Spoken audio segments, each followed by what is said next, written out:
Hey everyone, what's going on? We have a crack right here that needs to be repaired, and we're going to go ahead and take care of that today. So first things first, when you have cracks such as this one, and you see them around the house, you see multiple of them, you want to make sure you get that checked out. You go ahead and bring in a professional to make sure there isn't anything underlying that's going on with the actual house that's making these come up. So in our case, we called out a structural engineer to take a look at the house and just kind of give us guidance on the things that needed to be done in order for this to be prevented. And so we got the go-ahead to go ahead and make these repairs. Okay, so here's a quick rundown of the things that I will be using today.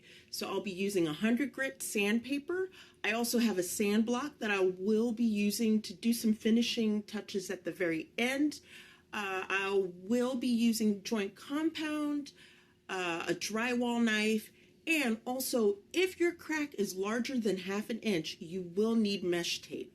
However, the crack that I will be dealing with today, I will not need mesh tape because it is smaller than 1/2 inch. So first things first, we're going to go ahead and do a good sanding of the area. So what I'm going to do is take this sandpaper, which is about 100 grit, and go ahead and sand this area right here. So the next thing we're going to do is we're going to take the corner of this drywall knife and we're going to run it through this crack right here just to make sure there aren't any loose particles or pieces that might be stuck in there, because you want a good clear space for the joint compound or your spackling to be able to adhere to. All right, so now that the crack has been cleaned up a little bit, now I'm going to go ahead and put joint compound on there.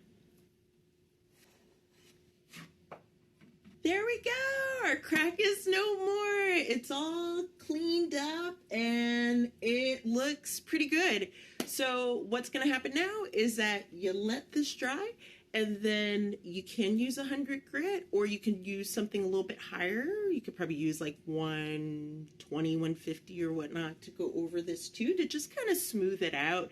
And then once you smooth it out, you can use any type of texturing that you would typically use on there, and paint as necessary in order to match your current wall.